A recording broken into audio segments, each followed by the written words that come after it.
আসসালামু আলাইকুম। ম্যানহাটনের ইস্ট ভিলেজে আছি। এখানে এসেছি একটা বাংলাদেশি রেস্টুরেন্ট সম্পর্কে আপনাদের জানাতে। এটি হচ্ছে উৎসব রেস্টুরেন্ট। 5 বাংলাদেশি মিলে এটি প্রতিষ্ঠা করেছেন, মাত্র 7 মাস হলো। আমার সাথে আছেন রুবেল ভাই, এটির মালিকদের একজন। উনি আপনাদের এই রেস্টুরেন্টের সবকিছু জানাবেন। আসসালামু আলাইকুম, আমি সালাউদ্দিন রুবেল, আছি ম্যানহাটনের ডাউনটাউনে ইস্ট ভিলেজ নামে পরিচিত। আজকে আমি আপনাদেরকে আমাদের রেস্টুরেন্ট সম্পর্কে বলবো। এই এরিয়াতে মূলত বাংলাদেশি রেস্টুরেন্ট খুবই কম এবং বাংলাদেশি প্রতিষ্ঠান নাই বললেই চলে। আমরা মাত্র 5 জন ফ্রেন্ড সার্কেল মিলেই সিদ্ধান্ত নিয়ে আমরা এখানে একটা রেস্টুরেন্ট করব। সেই থেকে আমাদের প্ল্যান, দীর্ঘ 2 বছরের প্ল্যান আমাদের। 2 বছর পরেই গত 7 মাসে শুরু করি আমরা আমার উৎসব রেস্টুরেন্ট। এখানেই আমরা নাম দিই উৎসব রেস্টুরেন্ট। তো আমি জানাবো আপনাদেরকে আমার এই রেস্টুরেন্টের গল্প, কিভাবে শুরু হলো, কবে থেকে আমাদের প্ল্যান, আমরা কি বিক্রি করি, আমাদের কাস্টমার কারা কারা, আমাদের সবচেয়ে বেশি সাপোর্ট করে যারা, তাদের সাথে আমি আপনাদের কাছে গল্প বলবো আপনাদেরকে। আমি জানাবো আমার রেস্টুরেন্টের ফুড, আমার কাস্টমার এবং আমরা যাদের সাপোর্টে আমরা আজকে আলহামদুলিল্লাহ এই পর্যন্ত, তাদের গল্পই আজকে আপনাদেরকে জানাবো। কি কি বিক্রি করেন আপনারা? বাংলাদেশি খাবার না? শুরুতেই আমরা সবগুলো বাংলাদেশি খাবার বিক্রি করি। আমি আপনাদেরকে এক এক করে বলতেছি। এটা হলো আমাদের সুজি হালুয়া। এটা বাংলাদেশি একটা ডিজার্ট, খুব পপুলার সুজি হালুয়া। এটা তান্দুরি চিকেন। এটা হলো চিকেন রোল। এটা আমাদের হলো বিফ কারি, মোস্ট পপুলার আমাদের এখানে বিফ কারি। এটা হলো আমাদের চিকেন কারি। চিকেন কারিও খুব পপুলার। এটা হলো মুগ ডাল সাথে চিকেন। এটা সাধারণত নান, রুটি, পরোটার সাথে এই খাবারটা যায় এবং কি খুব সুন্দর করে, এটা খুব পপুলার। জানাচ্ছি আপনাদের বিরিয়ানির কথা। বাংলাদেশি মানুষ সবাই বিরিয়ানি পছন্দ করে। এটা হলো আমাদের গোট বিরিয়ানি। এটা চিকেন বিরিয়ানি। তারপরে এটা হলো আমাদের বিফ বিরিয়ানি। আমি আপনাদেরকে দেখাবো আরো কিছু আইটেম এখানে। সেটা হলো, এটা আসলে ইন্ডিয়ান এবং আমেরিকানদের জন্য খাওয়ার বাটার চিকেন। বাটার চিকেন খুব পপুলার আমেরিকান। এইটা হলো মিক্স ভেজিটেবল কারি। এখানে হলো রুই মাছ, আমাদের দেশি রুই মাছ কারি। এটা আমাদের নাস্তার জন্য চানা বুট। এটা হলো আমাদের পাতাকপি ভাজি, যেটাকে ক্যাবেজ ভাজি হিসেবে বলা হয়। এটা আলু ভাজি। পেঁয়াজুও তো আছে। এটা ওইদিকে হলো, এটা হলো পেঁয়াজু, এদিকে হলো নুডলস। হ্যাঁ, পেঁয়াজু, সিঙ্গারা। এটা হলো সিঙ্গারা, রাইট। এরপরে এখানে হলো আমাদের সেমাই, বাংলাদেশি সেমাই। এরপরে হলো রাইস ডাল। এখানে আমাদের 2টা ভর্তা আছে। তার মানে বাংলাদেশি খাবারের অনেক কিছু আছে। আমাদের ম্যাক্সিমাম আইটেম গুলো বাংলাদেশি। আপনারা চালু করলেন কত তারিখে বললেন? কোন মাসে বললেন? 1 মেতে শুরু করছি এটা। 1 মেতে। এই এলাকায় বাংলাদেশি রেস্টুরেন্ট নাই তেমন একটা? একদম আশেপাশে নাই। বাংলাদেশি রেস্টুরেন্ট ছাড়া অন্যান্য বিজনেস, বাংলাদেশিদের বিজনেস কেমন আছে? খুবই কম, একদম খুবই কম আছে এখানে। আচ্ছা, বাংলাদেশি লোকজনও তো তেমন একটা নাই? না, বাংলাদেশি লোকজন আছে। সেটা হলো আমাদের ফুড ডেলিভারি যারা করে আমাদের বাইরে, এবং যারা yellow cab, taxi, green cab আর উবার লিফট যারা করে, তারাই মূলত আমাদের কাস্টমার। আর সেটা তো কাস্টমার, কিন্তু থাকে এখানে রেসিডেন্স খুবই কম। বাংলাদেশিরা খুবই কম, কারণ ম্যানহাটন একটা এক্সপেন্সিভ এরিয়া, ইস্ট ভিলেজ আরো বেশি এক্সপেন্সিভ, যার কারণে খুবই কম। আমার সংখ্যা 5% হবে কিনা সন্দেহ। হঠাৎ করে এই জায়গায়, এই ধরনের একটা জায়গায় রেস্টুরেন্ট করার ইচ্ছে জাগলো কেন?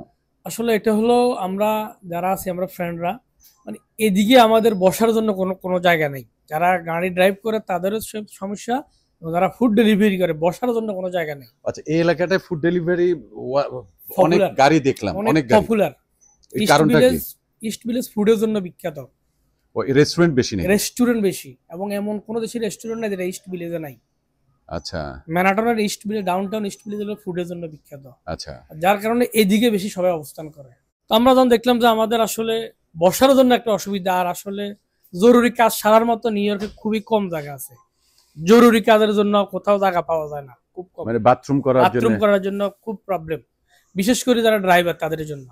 আচ্ছা, ওই চিন্তা থেকে আমরা চিন্তা করলাম যে আমরা একটা প্রতিষ্ঠান করি। আমরা অনেক জায়গায় যাই বাথরুম করার জন্য, যাই পারমিশন না পাই, ব্যাক চলে আইতে ভাই বাধ্য হইছি, পারমিশন দেয় না। আমরা তাহলে এটা ওপেন করে রাখি। এই জন্য আমাদের রেস্টুরেন্ট সবার জন্য মুক্ত, কাস্টমার, সাধারণ পাবলিক, বাথরুমের জন্য কখনো আমরা না করি না কাউকে। তো মূলত আপনাদের এটা ডেলিভারি ভাইদের জন্য, বাংলাদেশি ডেলিভারি এবং ট্যাক্সি ড্রাইভার আচ্ছা, উবার লিফট ড্রাইভার। বাংলাদেশি বেশি। আমাদের 80% Bangladeshi, 80% customer 80% Bangladeshi. Customer Bangladeshi. Wow, বিশাল ব্যাপার। এটা ভাড়া দেন কত এই জায়গাটা? এইটা ইন্স্যুরেন্স এবং ট্যাক্স সহকারে 11,000 পার মান্থ? Per month. আচ্ছা, এই স্পেস কতটুকু, সাইজ কত? 450 square. 450 square feet, $11,000। $11,000। Oh my god, it's huge. Yeah, কারণ হলো আমাদের কিচেন আছে, তো কিচেন থাকার কারণে এটার রেটটা অনেক বেশি। না হলে এটা ভাড়া হইতো সর্বোচ্চ 5 থেকে 6,000 টাকার মতো। এর আগে তো এটা রেস্টুরেন্ট ছিল না, না? এর আগে রেস্টুরেন্ট ছিল না, আমরা কিচেন ছিল, আমরা জাস্ট এটাকে মডিফাই করে নিউ ডেকোরেশন করে এখানে রেস্টুরেন্ট। পারমিশন নিতে হয়েছে নতুন করে? সবকিছুই অনেক ঝামেলা নাকি অনেক কাজটা? ঝামেলা। হ্যাঁ, ঝামেলা, হ্যাঁ, কাজটা অনেক ঝামেলা। ঝামেলা আছে, শুরুতে ঝামেলা বেশি হয়। হার্ডলটা কি গেছে? আপনি এই যে রেস্টুরেন্টটা শুরু করলেন, তারপর আপনার প্রথম হইলো- বাধাটা কি ছিল, আপনার প্রথম হইলো কষ্টটা কি ছিল, সাফারিংসটা কি আপনি ছিল? ভাড়া নিতে কষ্ট। আচ্ছা, যেটা হলো আপনার যদি অন্য কোনো বিজনেস না থাকে, আপনাকে ম্যানেজার কেউ ভাড়া দিবে না। আপনার ক্রেডিট স্কোর, আপনার ট্যাক্স ফাইল খুব হাই হইতে হবে এগুলা ম্যানহাটনে যাই নিতে, ম্যানহাটনের কারণে। ভবন নিতে। ভবন নিতে, হ্যাঁ। এবং আমাদের এই দোকানে 4টা ইন্স্যুরেন্স চলে, যেটা আদার্স অন্য জায়গায় 2টা 3টা হলে আনা। 4টা ইন্স্যুরেন্স চলে এখানে। কি কি লাগছে? এটা ফায়ার? হলো ফুল বিল্ডিং ডিপার্টমেন্টের জন্য একটা, ফায়ারের জন্য একটা, এমপ্লয়ীদের জন্য একটা, কাস্টমারদের জন্য একটা। কাস্টমারের ইন্স্যুরেন্স লাগে? 100%। মানে আমরা আচ্ছা কাস্টমার যদি খাই কোনো প্রবলেম হয়, তখন এটা ইন্স্যুরেন্স কভার করবে। আচ্ছা, সেই ইন্স্যুরেন্সটা 4টা ইন্স্যুরেন্স আমাদের রাখতে হবে। অনেক কষ্টের অনেক কাজ। কষ্ট।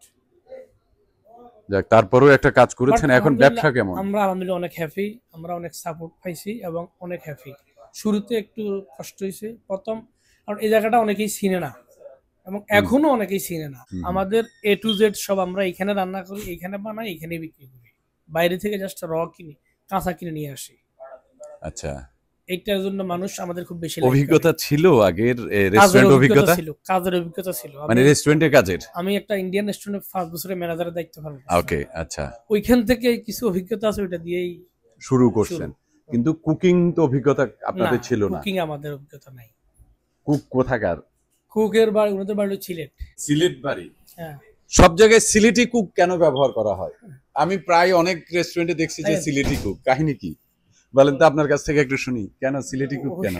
ওইটা তো বলতে পারলাম না কেন সিলেটি কুক ব্যবহার করা হয়। সিলেটিরা ভালো রান্না করে বোধহয়, না?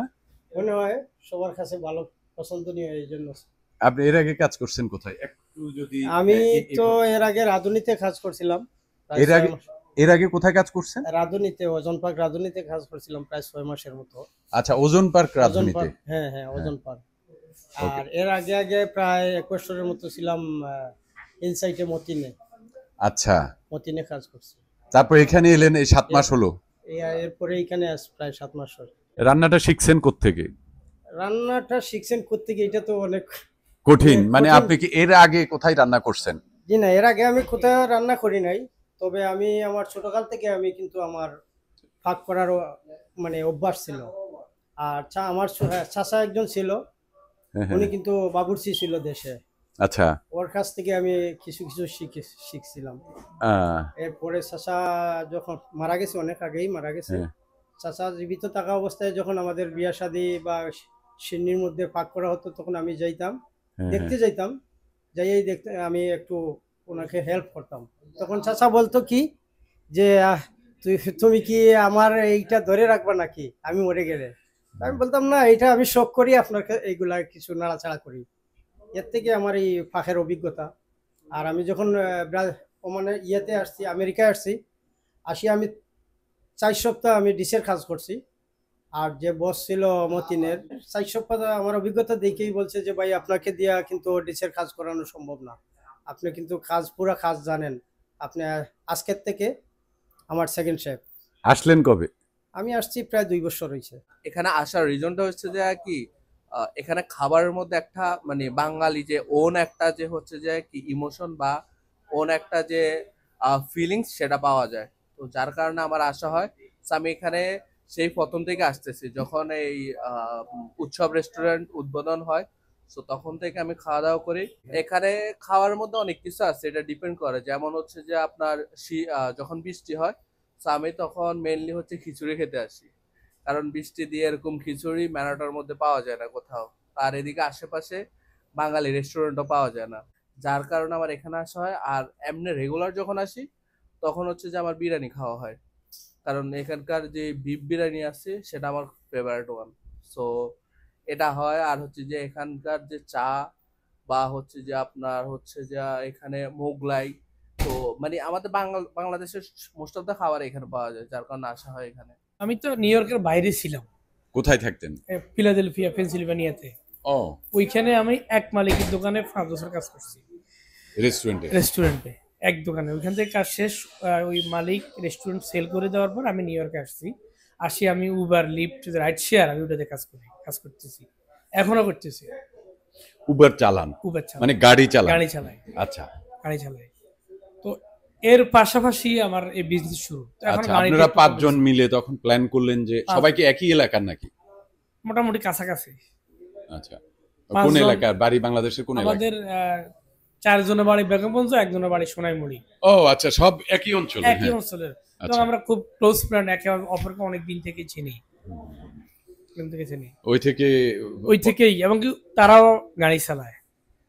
তখন থেকে প্ল্যানটা এইভাবে হয়েছে যে আমাদেরও তো প্রবলেম হয়, তাহলে আমরা একটা প্লেস করি। যার কারণে এখন আমাদের এই সারাটা এখান থেকেই বেশি, কারণ আশেপাশে কোনো দোকান নাই বসার মতো, ওয়াশরুম সারার মতো কোনো দোকান নাই, যার কারণে মানুষ এখানে আসে বেশি। কামাল ভাই, জি আপনি হলেন তান্দুরির কাজ করেন। জি হ্যাঁ, তান্দুরি শেফ। তান্দুরি শেফ, একটু শুনি আপনার অভিজ্ঞতাটা শুনি, কেমনে এটার সাথে যুক্ত হলেন? আমি প্রথমে ছিলাম লন্ডনে, ছিলাম ওখান থেকে গিয়ে ও, লন্ডন থেকে এখানে আসছেন? জি না, লন্ডন থেকে বাই রোডে আইছি। লন্ডন থেকে Visit আমেরিকায় এ আসছেন জি, তো? হ্যাঁ, visit বাই এ, রোডে। ভিজিটে। আচ্ছা, visit যেভাবে এ। আসেন আপনি আসছেন, ওকে। জি। তো আইসাই কি তান্দুরিতে ঢুকে আমি গেছেন না? ওখানে ছিলাম, তান্দুরি শেফ ছিলাম কোথায়? লন্ডনে? লন্ডনে। কতদিন হলো লন্ডনে আসছেন? আসলাম 4 বছর ছিলাম, এখানে আসছেন কতদিন হলো? 2 বছর হয়েছে আমার। 2 বছর হলো। এই মেক্সিকো হয়ে পাড়ি দিয়ে জি আসছেন? জি মেক্সিকো। লন্ডনে কাগজপত্র ছিল না আপনার? জি না। হ্যাঁ। জি না। ও আচ্ছা, সেই কারণে আপনি একটা জি। আরো ভালো কিছু সন্ধান জি, করতে জি। এখানে চলে এসেছেন। তো এই পথে আসলেন আপনি, অনেক কঠোর পরিশ্রম করে আসছেন জি, না? কিছু কষ্ট হয়েছে, কষ্ট তো বাই অবশ্যই হয়েছে। রোডে আইছি, ভিজিটে আইছি, এইরকম আছে। এখন তো ভালো আছেন জি আলহামদুলিল্লাহ। আলহামদুলিল্লাহ ভালো আছে।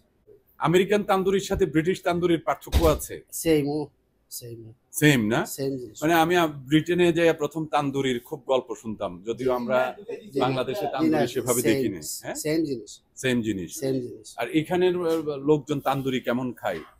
মোটামুটি কিন্তু লন্ডনে বেশিরভাগ খায়। হ্যাঁ, লন্ডনে বেশিরভাগ মানে সবগুলা তান্দুরি খায়, এখানে কম।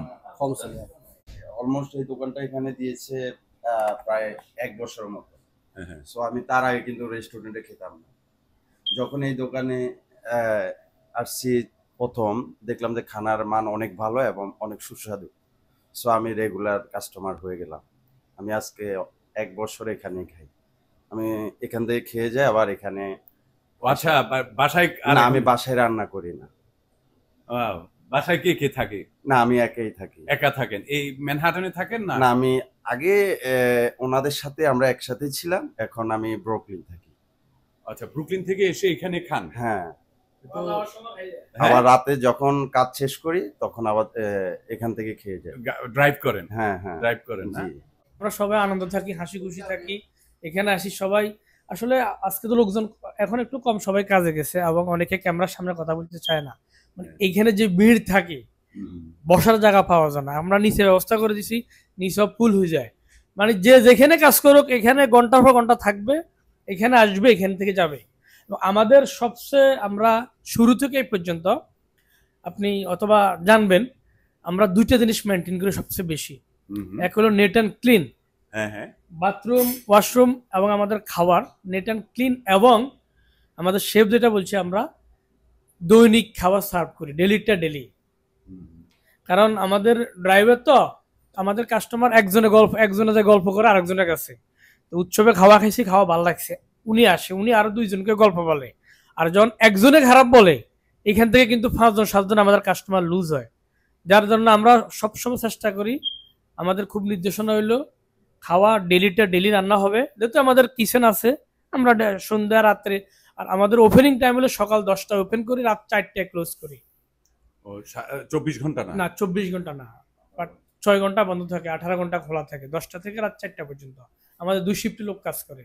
যিনি শেফ ওনার সাথে মানে আছে সহকারী, ওনারা এখন চলে যাব।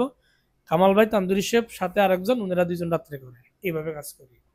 তো সকাল মোটামুটি সারাদিনে হয়, খাওয়া শেষ, দোকান বন্ধ, সব মানে পালাই দিছি, শেষ হয়ে গেছে শেষ। আচ্ছা, মানে অর্ডার দিয়ে খাবার কম হয়? অর্ডার দিয়ে বলতে আমি বলছি যে কুক করা তো ইনস্ট্যান্ট খুবই কম, খুব কম। হ্যাঁ, খুব কম এটা একটা আছে। ভালো দিক। খুবই, আমাদের সব ডেলি, খুবই কম। আর আমাদের অনলাইন অর্ডার আছে, সেটা মানে আমেরিকান। ইনস্ট্যান্ট কুক না, আপনি ধরেন কেউ যদি চায় যে এখান থেকে একটু খিচুড়ি খাবে বা চিকেন খাবে, তখন এগুলো Right. ইয়ে করে। আর যদি তান্দুরি চাই, সেটা হয়তো তাৎক্ষণিক তান্দুরি গুলো মানে একদম ইনস্ট্যান্ট। ইনস্ট্যান্ট করে দেয়। রুটিগুলো যদি করা রুটি, naan, paratha, singara, samosa, chicken roll, tandoori chicken, আর chicken tikka, chicken shish kebab, এগুলো ইনস্ট্যান্ট করে দেওয়া হয়, একদম ইনস্ট্যান্ট। 5-7 মিনিট 10 মিনিট সময় দিতে হয়।